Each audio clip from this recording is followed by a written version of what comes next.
Welcome to Unleashed. And don't forget to join us on Patreon for early access and exclusive content. Here are the guys. I'm James Zealy, and joining me is Al Schuler. What's going on, people? How you doing? Al Schuler, who is still jealous that the Toronto Raptors won the NBA championship. I'm just gonna throw that in your face. Oh man, you know what? See, look, now this podcast is over. I'm done. Yeah, right. No, we had some good talks during that run. That was a lot of fun for me to watch because I didn't think Toronto would ever win an NBA championship, and that was definitely, man. Thrilling. Yeah. That was you did that it. was Nobody incredible. did. That was Nobody did.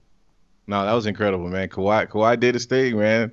Like, single-handedly carried that team to a title. He did, and then he left. Then he hopped on a plane and went to LA. Like, he hopped on a plane, but he went to LA. Then he came back, and everyone here was like, "Oh, he's back. All right, this is good." Yep. Mm-hmm. And then I remember waking up, and my wife Erin, she turns to me and goes, "He went to the Clippers," and I was like, "At least it wasn't the Lakers."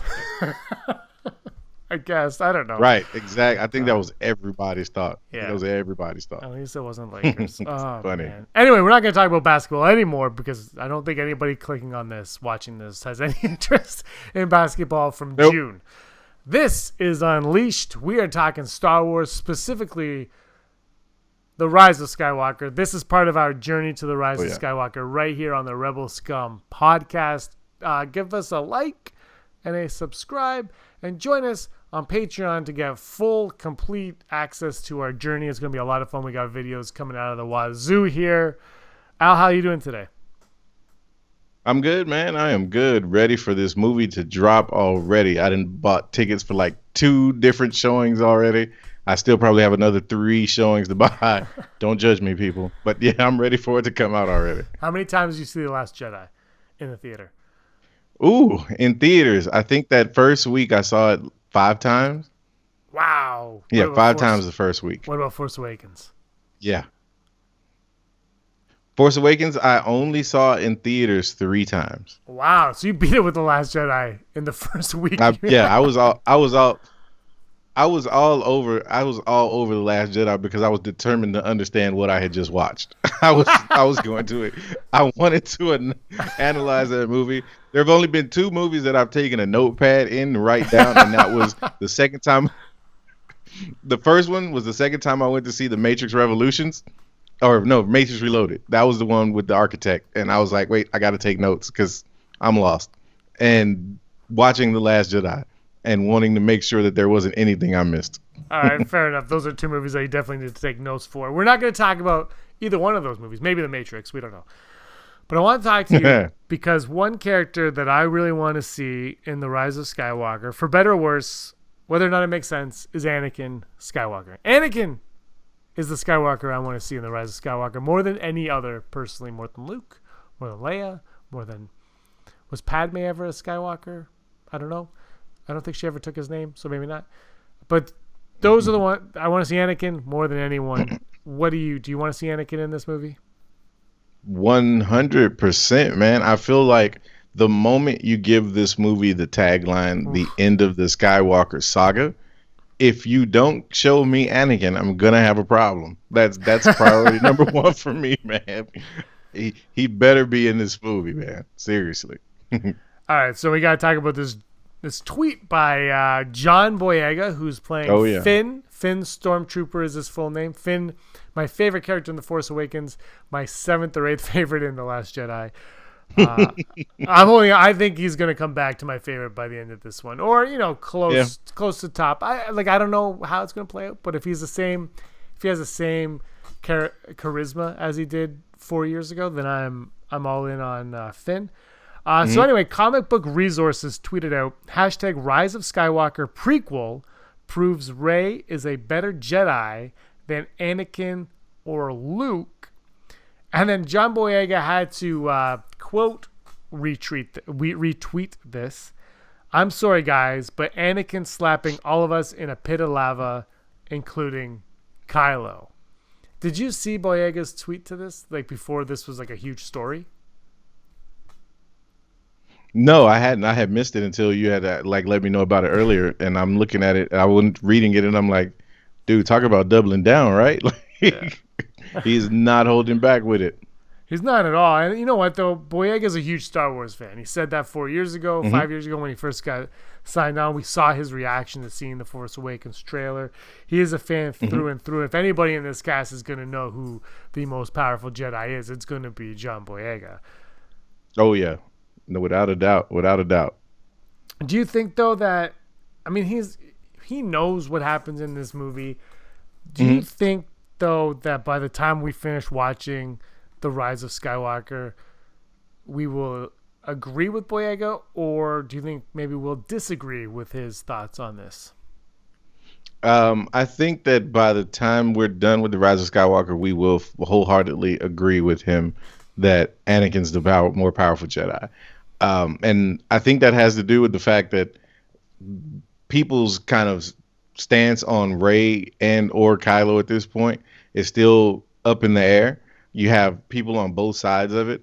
I think with Anakin, it was kind of understood from the very beginning. I mean, from the point where he was Vader to us going back and reliving or learning his pathway to becoming Darth Vader, you knew that he was a bad SOB from right then. And they've just continued to build that up. So, I mean, I think for Rey to be able to surpass that, we've got to get a lot more context from her in terms of what exactly she's able to do with the Force and with her abilities as a Jedi, because I mean, we've seen Anakin do some insane stuff, man, and that's kind of hard to top for me. Like, she'd have to do a lot in order to pass him up. I think so too, and but I will say this though: is Rey for me is as much as I liked Finn, I think Rey's been the most underutilized character in the sequel trilogy. I don't know anything about her. Nobody does, and I think that's, I guess, on purpose. I almost feel like my fear is they don't completely understand who she is at this point. That's what my fear is. I think Anakin, we know who Anakin is. He's the chosen one. He turns to the dark side. He balances the Force, two Jedi, two Sith.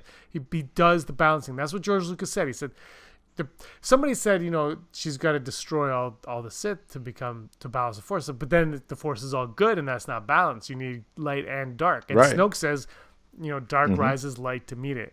And that's pretty much Light to it meet it. again. And Snoke wasn't a Sith. Not to go on off topic here, but do you think in this film we'll see Kylo Ren full Sith? I'm not really sure. I feel like it depends on which direction they take Kylo in this movie, because I could honestly see it going to one of two different ways. I could see them kind of furthering that path of him tugging between or being pulled between the light and the dark, and us not really getting a final resolution for him till the end of the movie where he finally is forced to choose a side. I could see it going that way, or I could see something happening in the movie where he essentially says, you know what? This is what it's going to take. So this is what I'm going to do. And then just going full Sith. And we really get to see from that point his true kind of ability and the true nature of who Kylo Ren is as a baddie.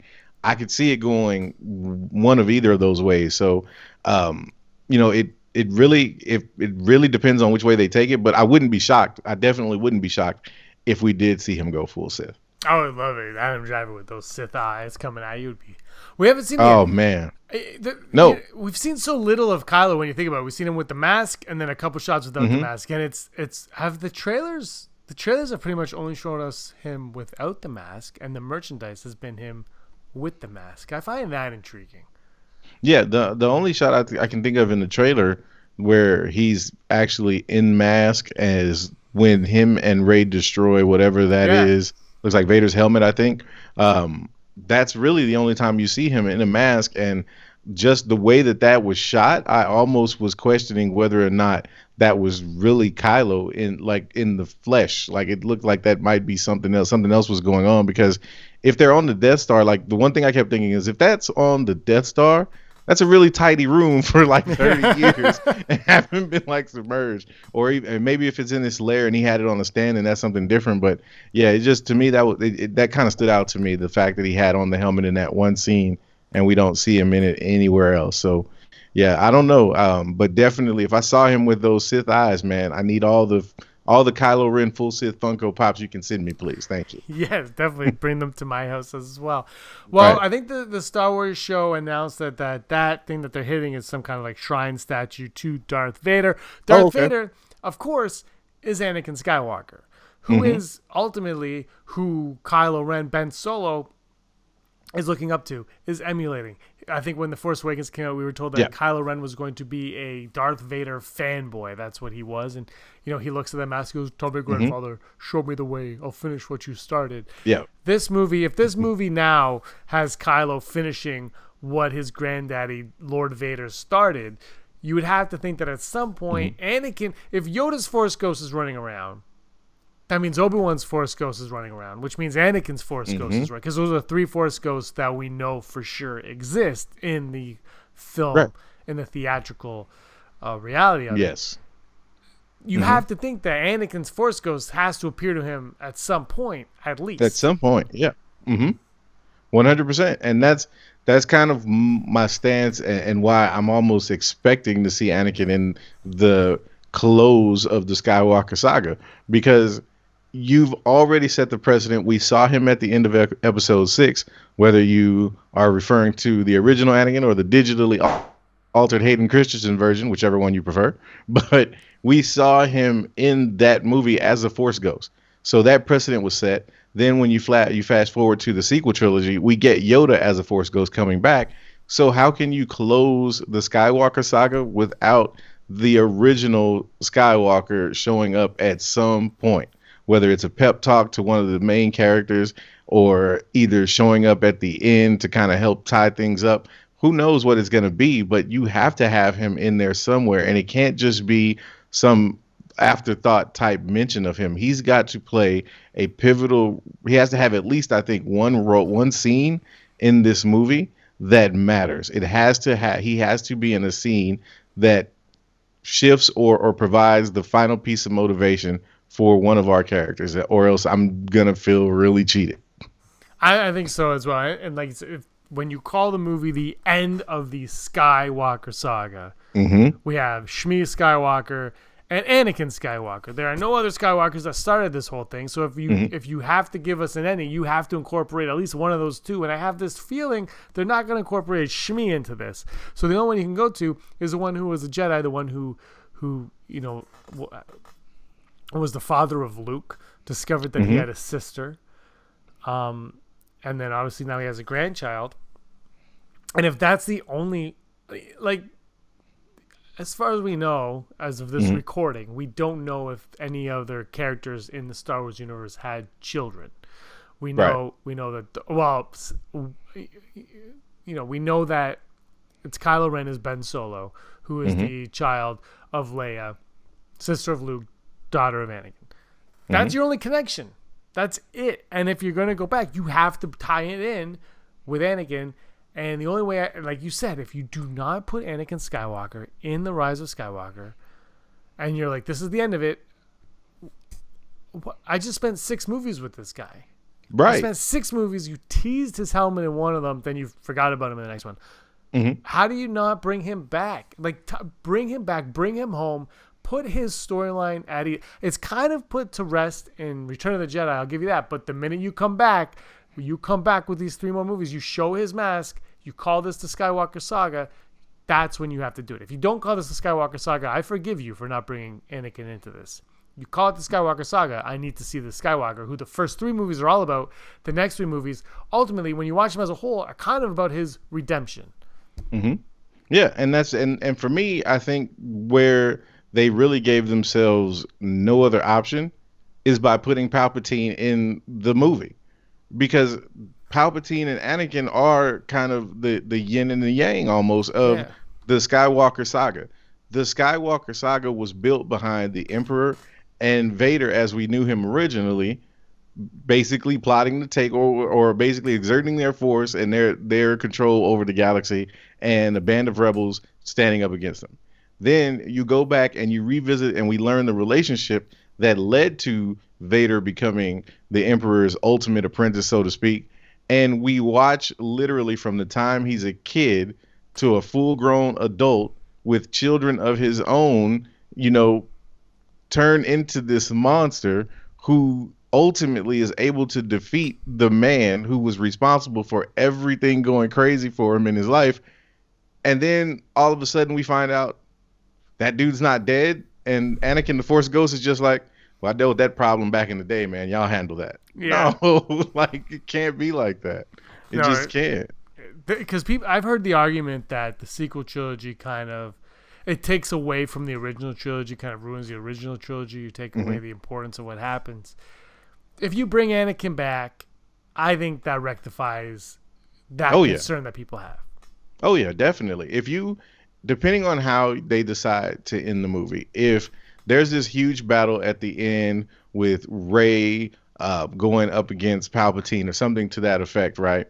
If you have that type of an ending and you have Anakin come back and have a hand in that, or be the reason that she's ultimately able to overcome him in any way, then you've essentially fixed or closed that loop, because then it makes sense, because all you have to do is say, well, we thought at the end of episode 6 that was the end of it, but nope, it required Vader to be redeemed first in order for Anakin to come back and fulfill his prophecy. Bingo, wrapped up. Thank you very much. I would be fine with that. But if you tell me that this entire process or this entire storyline is going to happen, the Emperor is going to pop back up, and then this new character is going to take him out, and we don't so much as even hear anything from Anakin Skywalker during all of this, no, that just doesn't make any sense to me. It feels like that would be a complete waste of a trilogy almost, because it would totally not tie into anything that we'd seen other than just some name drops, really, and the fact that we got a couple of cameos from Luke, Leia, and Han. I just feel like it wouldn't really close anything up. Yeah, I think part of the problem is I don't think they thought of this being the end of the Skywalker saga. I did a live stream with Josh over at Den of Nerds a little while ago, and while we're doing it, I said, when was the first time we heard Skywalker saga? And it was the day that the title for Last Jedi was announced. But they never said it was the second last chapter. They just said the next chapter of the Skywalker saga. Then this one was like, oh, it's the final chapter, and it's almost. It almost felt like a knee-jerk reaction to get you to feel more, buyer's remorse almost. Like, I have to go see it. It's the last one. And I almost feel like it's like, you don't have to end anything. You could continue on. We had this talk before we started recording, and I said one of the things I loved about Endgame was, it ends a couple of the storylines, but there's some of them, are left, on questions unanswered, but they're questions that for me anyway, I accept. If I don't know what happens to a certain character after that movie, I'm okay with that, because I felt like they still had the ending of it all was still grand enough for me to be okay with not everyone having to die or whatever. I'm okay with it, and you could do that with this, especially with the Star Wars franchise. You can end whatever you like. The Return of the Jedi ended this. You could have continued on with something else, but then they're like, no, this is the Skywalker saga, and now this is the end of the Skywalker saga, and it's like, well, now you're stuck, and now the future of this franchise, are people going to even care about that? Because the Skywalkers were the reason why we kept going back. If you you could kill off Luke, Leia, and Anakin and all the Skywalkers before and just leave it with Rey and all them. But at least they're continuing something. But the next ones that we're getting now aren't continuing anything. And so to go back, I think you have to bring Anakin in, because that makes us feel like it's part of this family. Yes, absolutely. And that's the thing, when you look at kind of where it could possibly go in the future, if you want to look past episode 9, like you said, if they're not going to continue this, if this is really going to be the end of these characters, this storyline as we know it, then you have to complete it with the person who started it. It's literally the Skywalker saga, because it's based off of Anakin Skywalker's story. Yeah, we got Luke and Leia first. We knew who they were. But the big twist was when we found out that Vader was a Skywalker himself. So that's part of the crux that ended up pushing this franchise into the prequel trilogy era, into the sequel trilogy era, is it's all been centered around this story that originated with the Emperor and with Vader, aka Anakin Skywalker. So if you're telling me that you're going to end this and that we're going to see the Emperor in some way, shape, form, or fashion in this movie, then Anakin's got to show up too. And I feel like if they don't do that, then it's one of two things. Then this really isn't the true ending of the Skywalker saga, or it's a huge missed opportunity on behalf of Disney Lucasfilm, that they just ultimately totally misjudged the importance of having this central figure show up in a movie to cap off what I consider to be his saga. That would just be ultimately disappointing.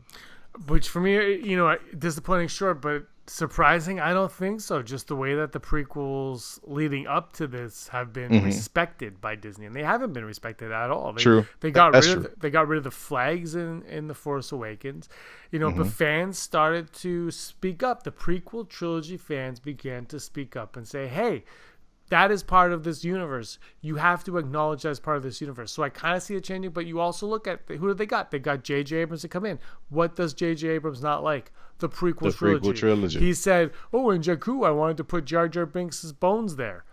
Cool. That doesn't sound like somebody who has the respect to come in and say, because a lot of people criticize Hayden Christensen's performance in the prequel trilogy, and J.J. Abrams, I would imagine, is one of them. Does he think he could pull out a better performance? Sure, maybe. I mean, I'm sure any director would think I could get a better performance out of that person. But does he feel like, no, that doesn't? I'm an original trilogy guy. These prequel movies, they don't need to exist any further than I've done. Right. Anything.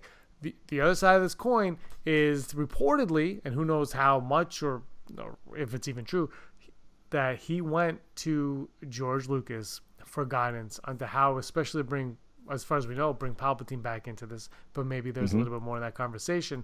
I don't know how much I buy of that, and I don't know if I believe that he listened to him at all, but what do you think of that?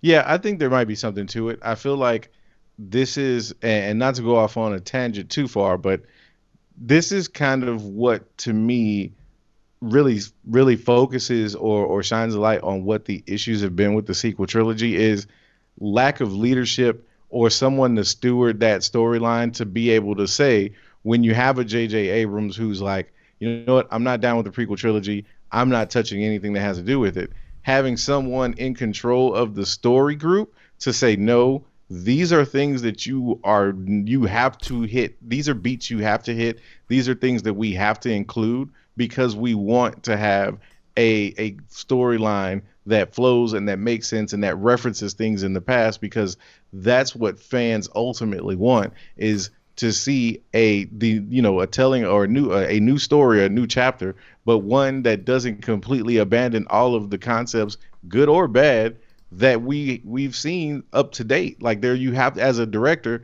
as a writer, you want to find ways to kind of incorporate some of that messiness, as regardless of how you feel about it, into your story, just from a point of making everything, the continuity, make sense.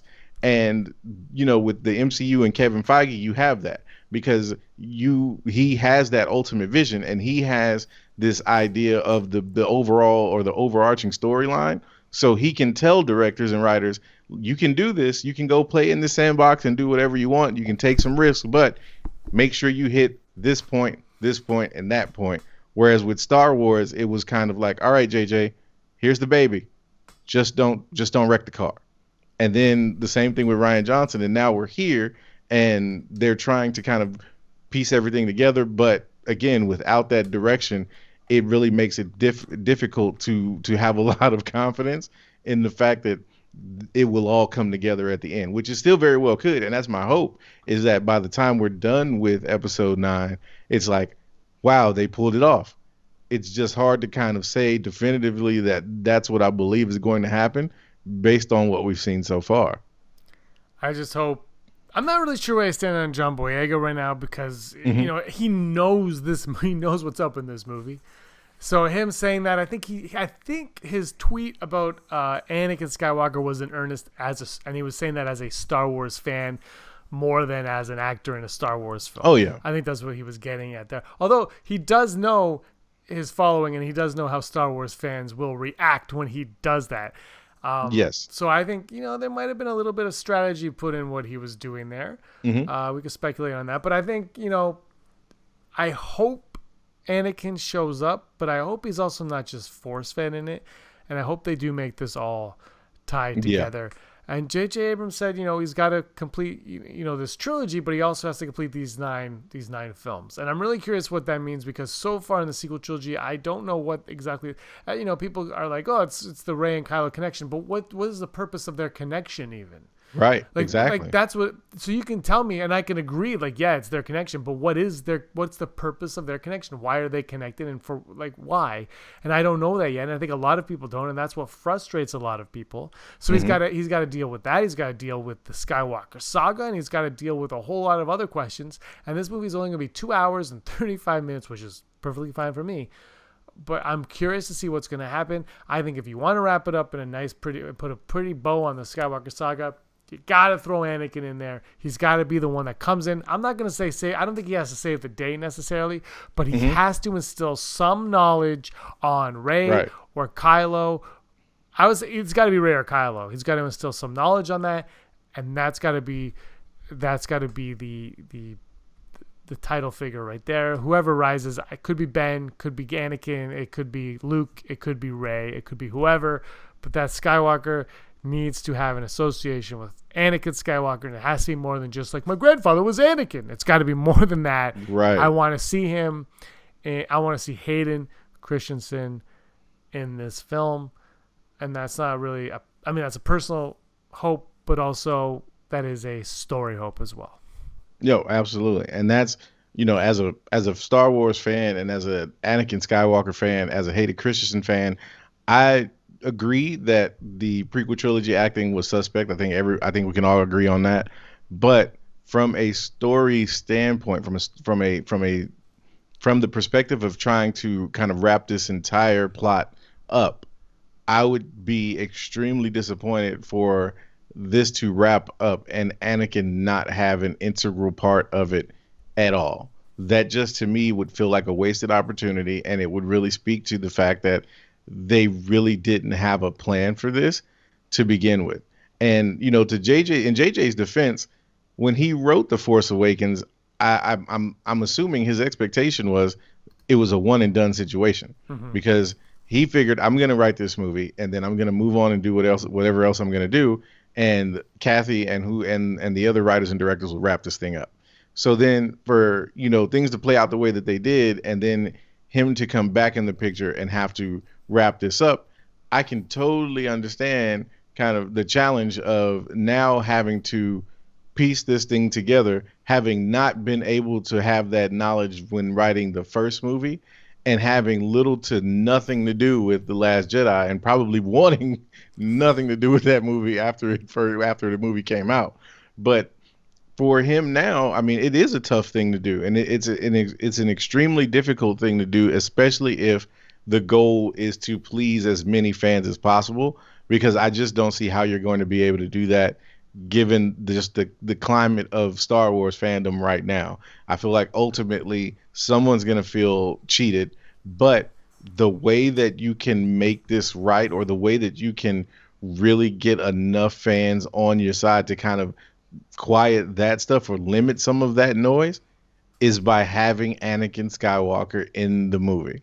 If you bring Anakin into the movie and it's something more than just a Flash Force Ghost appearance, then even people who hate the sequel trilogy, even people who are completely anti-Disney Lucasfilm, if they fork over the money to go see this movie and Anakin shows up, they're going to come out of this movie going, well, we did get Anakin, and it was pretty dope. So I guess it wasn't terrible. And that's really that's all you can ask for after, everything that's happened with all the fallout from The Last Jedi. All you really want is for, realistically, I think, is to say, let's have a better box office than The Last Jedi, and let's get the reviews and the talk for this movie centered more around the positivity than the negativity, and then we can kind of reassess where we are and go from there. Absolutely. Look at the excitement that Obi-Wan's voice in The Force Awakens brought us. It was, it's half Alec Guinness, half Ewan McGregor. And he just says a throwaway line that might come into play. We don't know. That's a topic for another day. All right, so what do you guys think? Will Anakin Skywalker appear in The Rise of Skywalker? Does he need to appear in The Rise of Skywalker? The answer, of course, is yes, but let us know what you think in the comments below, because I'm sure not everybody agrees. I'm sure there's a few people that say he doesn't have to be in this movie. Let me know why down below. I'm sure Al wants to know why. I definitely want to know why. And give us a thumbs up. Anything you want to say as we wrap this this video, this podcast up? Any last closing thoughts on Hayden Christensen? Just, if we get Hayden, if we get Anakin, I'll be a happy camper. Kathleen Kennedy, I know you're gonna see this video. I know it. Yeah. Make it happen. I send all videos directly to her husband, Frank Marshall. As you should. Yeah, and then she obviously makes her watch them all, and that's why our view count's at. I think this one will have about 55 views. All by him. All by him. He refreshes. All right. Thanks so much for joining me here today, Al. Where can everybody find you at? And tell everybody a little bit about yourself if you want. Yeah, man. So I help out Josh on the Den of Nerds. So check us out, denofnerds.com, Den of Nerds on YouTube. Hit me up on Instagram at skywalkingsob.productions. Come check us out there, man. But yeah, just pumped for the movie, man. Let's get to episode 9 so we can see how this thing ends up. I can't wait. I'm gonna make you come back on another video or two. To talk this, and then we're gonna do. I want to do a huge. We'll talk about it later, but a huge roundtable after. Yes. It comes out. I just want to do a giant talk about that. I am all in, brother. All right. Thanks so much for joining me, and thank you guys for watching so much. It means a lot to us. Follow us on Twitter at Rebel Scumcast, Instagram Rebel Scum Podcast, and Facebook also, if you want. And until next time, may the force of others be with you. Later. Hey scumbags, thanks for watching. Don't forget to give us a thumbs up on our video. As always, please subscribe to our YouTube channel, Rebel Scum Podcast, for all the latest videos.